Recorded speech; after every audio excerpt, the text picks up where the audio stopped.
Right on time. I'm grateful an absurd number of you showed up today. I thought we just had a few people being sworn in. I kid you not, I was thinking we could do this in my office. And trust me, we would have been able to get about a tenth of you in there. So I'm very grateful you all took the time to be here. I thought this would be my last swearing in as mayor, but I have two people, Supervisor Dufty, tomorrow that I'm going to quietly swear in. But this is the last public swearing in of my time and tenure as mayor. I do hear some claps over the other side, but glad I didn't hear any on this side. Some of you picked up on that. I am very thankful. In particular, so many department heads are here at Harrington, among others, and of course our city attorney, Dennis Herrera, who was kind enough to take time from his schedule to be here, and Phil Ting, our assessor, and of course Bevan Dufty, ubiquitous supervisor, and so many leaders, particularly from the labor community, Mr. Polson, among many others, my chief of staff, Steve Cava, and in particular the rank and file of my favorite local, 261.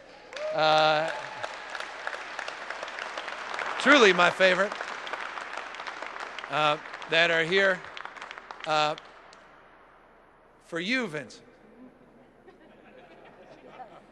Appropriately so.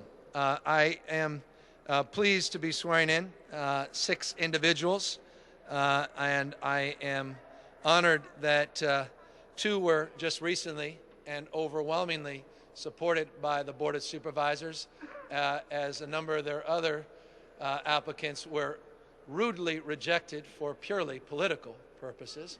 But I'm over that. But I needed to state that publicly. But that's sometimes the way some people act when they can't make the right decisions. They make sometimes the wrong ones.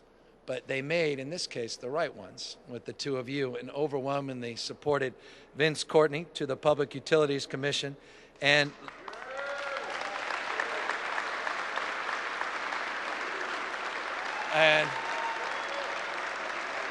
I guess I should have appointed him 4 years ago. Little did I know.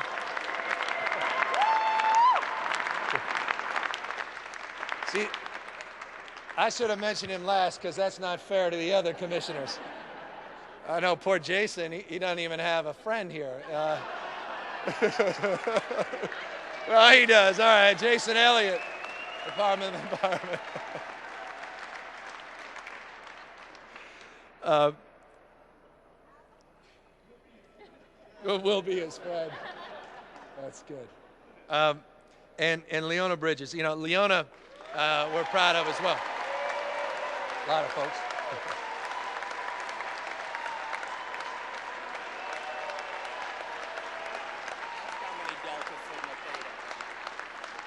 Well, why don't you ask? How many Delta Sigma Theta in the house?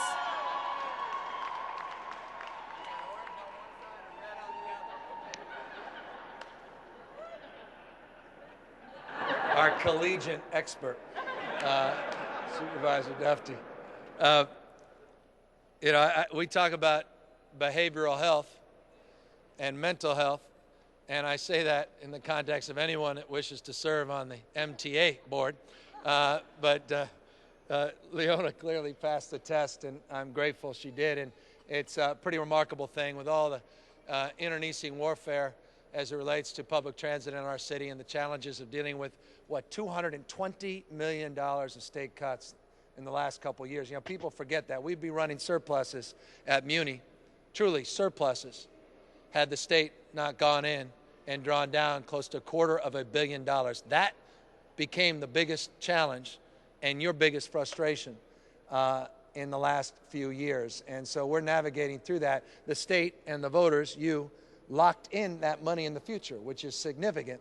They can't raid those transit dollars, but that's been the struggle. And so we're going to be on a much firmer footing in the future, and Leona will be a big part of the new direction, particularly now with the transit effectiveness plan that has been done, so we have real information to which we can make decisions about augmentation and changes.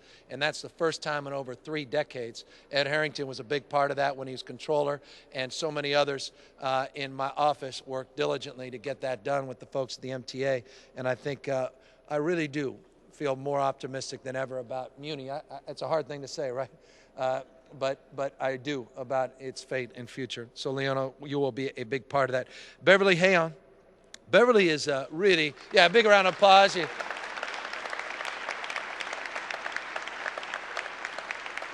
This is a big deal.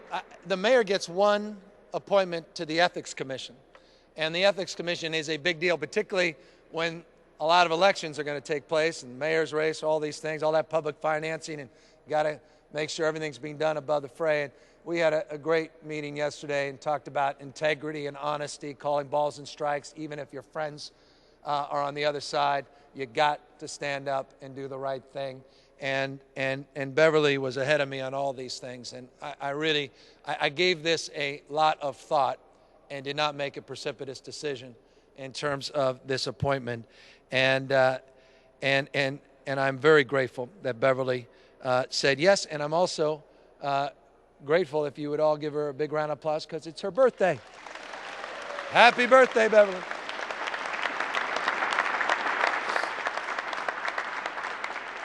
I have known Lorna Randlett for many, many years. Anyone in city government knows Lorna because she was around in the old days of the school district that were very different days, challenging days. Tom Shea, you remember all this, that we're not all getting along over there at the school board and the former superintendent in the city.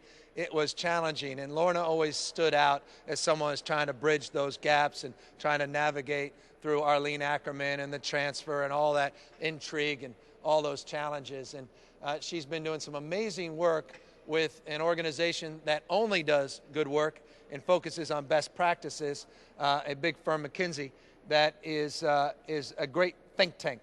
And we have been talking for some time about what a good commission would be, and I'm very honored because she's an advocate for gender equality, an advocate for women's rights, and an advocate for girls, and we thought appropriate to appoint her to the Commission on the Status of Women. So, Lorna, thank you for your willingness to serve. And finally, I see Francesca Vitor, who was our first director of the Department of Environment.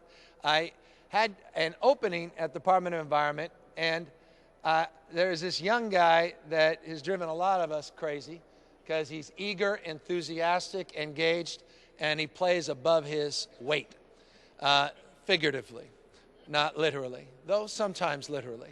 And that's Jason Elliott, who I'm very honored was willing to serve on the Commission on Environment. If you don't know him, he's been my policy guy, and I'm just going to, at peril of being judged to be braggadocious, I will put up the work we've done on the environment against any big city in the United States of America, working together with the board and other community leaders. I'm really proud, Johanna and others, proud of the work we have done, and I have great confidence that Jason will continue that work well beyond my tenure, which expires soon. To wit, the swearing in.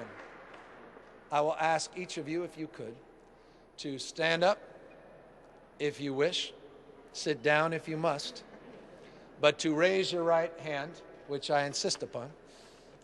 And I'll do the repeat after me, and I'll say I, and then you'll state your name and go down the road. And then at the end, I'll say, during such time as you hold the position of, and you will say, a member of the MTA. You got it. Vince, you got it?